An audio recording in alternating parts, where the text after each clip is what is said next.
Assalamualaikum warahmatullahi wabarakatuh. Salam sejahtera buat kita semua. Bersama saya Diah Pramati dari KBA News. Selamat sore Pak Philip. Selamat sore. Di samping saya ada Pak Philip Magma. Beliau dari DPD RI mewakili Papua ya Pak ya? Papua Barat. Papua Barat. Bagaimana kabarnya Pak? Baik, saya baik-baik selalu. Oh gitu, sehat-sehat Pak? Sehat, gitu kan ya. Oh, ya. Pak Philip, ini kita ingin menanyakan ya Pak, kan saat ini dukungan Pak Anies cukup banyak ya Pak, gitu kan? Tidak hanya dari 3 partai pendukung kan, Pak, dari Nasdem, dari Partai Demokrat dan PKS, tapi juga dari dukungan-dukungan yang lainnya ya. Salah satu diantaranya mungkin dari kelompok yang non Muslim, misalnya ada yang dari Katolik, dari Kristiani, dari Hindu, Buddha dan sebagainya gitu. Nah, mungkin saya ingin minta pendapat Bapak. Menurut Bapak, Pak Anies itu sosok seperti apa Pak? Yang pertama, menurut saya beliau seorang dosen ya, mantan rektor, dan saya pikir kalau beliau terjun ke dunia politik ini kan pasti punya pengalaman akademik yang sangat baik lah untuk menunjang karir beliau. Artinya bahwa beliau bukan orang politik murni, tapi beliau lahir dari latar belakang sebagai seorang akademisi. Nah, dari sebagai seorang akademisi, saya lihat bahwa memang dari aspek masa lalu beliau ini kan tidak punya rekor minus masa lalu beliau dibandingkan dengan kalau kita bicara tentang calon-calon yang lain ya. Artinya bahwa sekarang teknologi informasi sangat terbuka dan kita bisa melihat rekam jejak seseorang. Dan terkait karena saya adalah representatif dari daerah, dari Papua, dan saya pikir untuk masalah Anies Baswedan di Papua itu bagi saya tidak ada masalah. Beliau sosok yang tidak punya rekam jejak negatif untuk Papua dalam konteks Papuanya.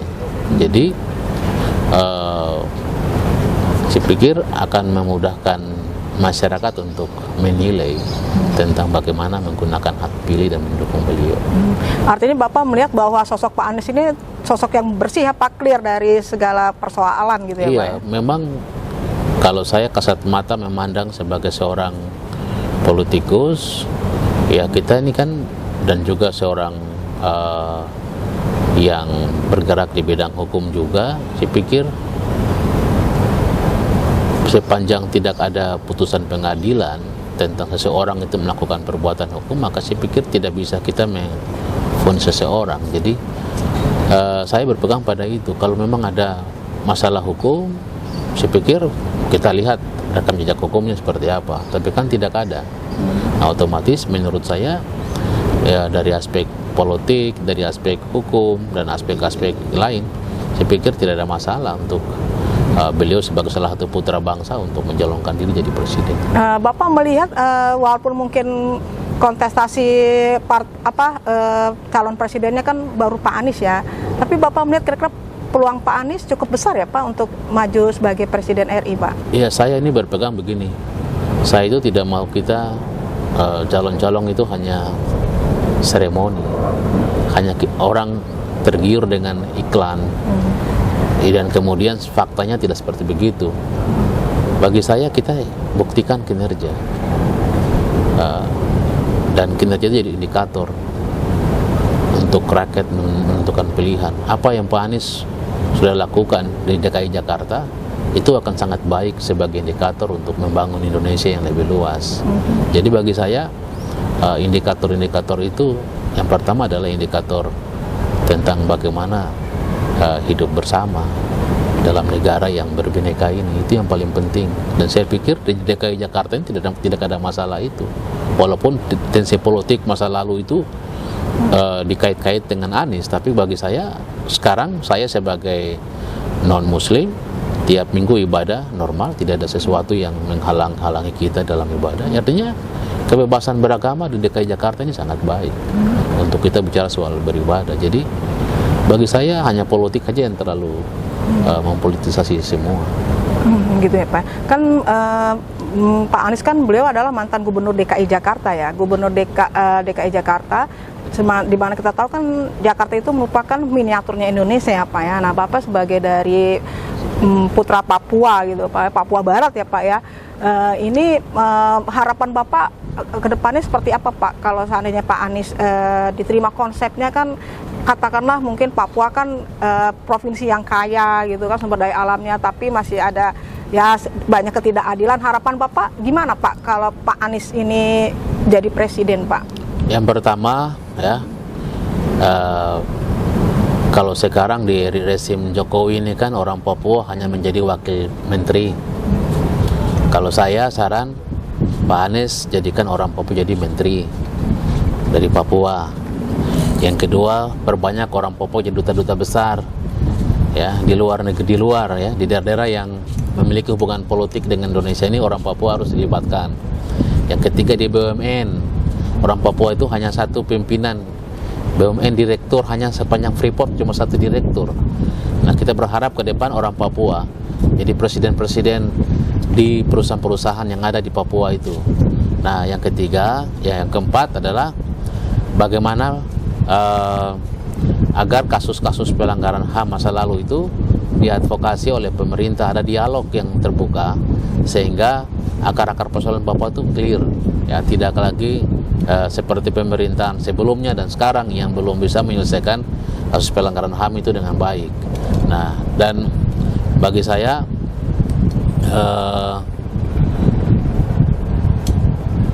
rakyat Papua ini kan bicara apa adanya, menyampaikan pikiran apa adanya, sehingga pemerintahan jangan otoriter, tidak boleh pendekatan militer, pendekatan humanis, kekeluargaan.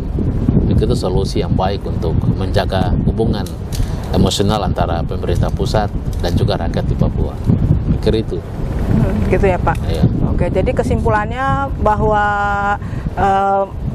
Bapak sebagai putra Papua Barat ya Pak ya, mungkin mengharapkan nanti presiden kedepannya khususnya mungkin Pak Anies mungkin bisa mengisi konsep-konsep yang kekinian gitu Pak ya, yang khususnya masalah keadilan ini ya Pak ya.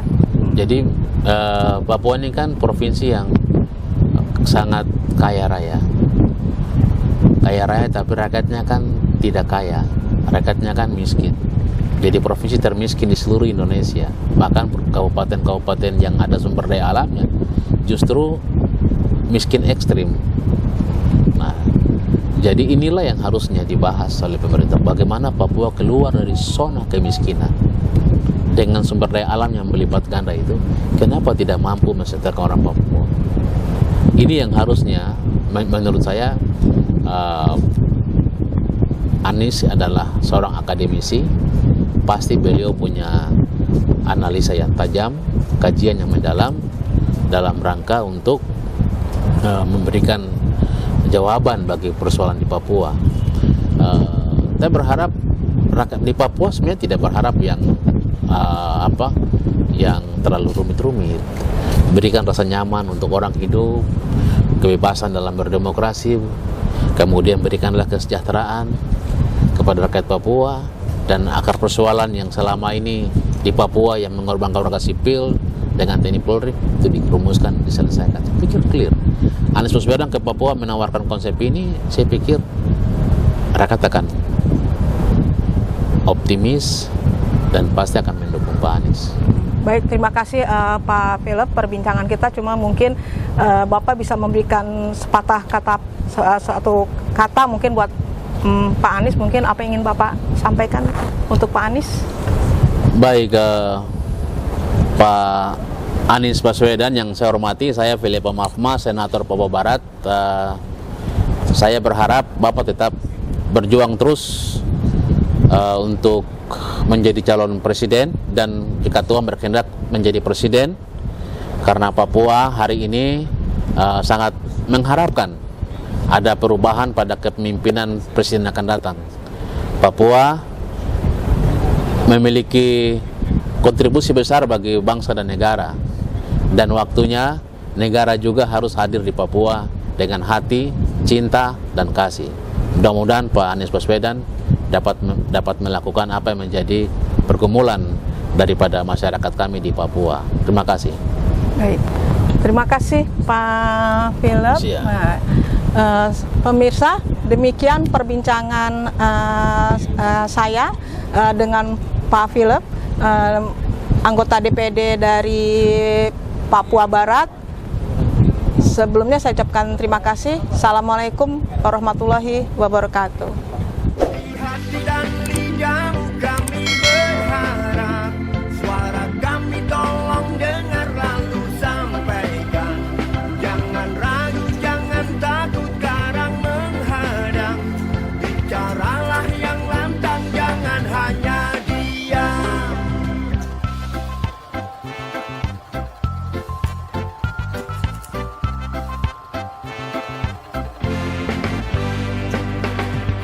Safari kami titipkan masa depan kami dan negeri ini, dari Sabang sampai Merauke. Saudara dipilih bukan di lotre, meski kami tak kenal siapa saudara.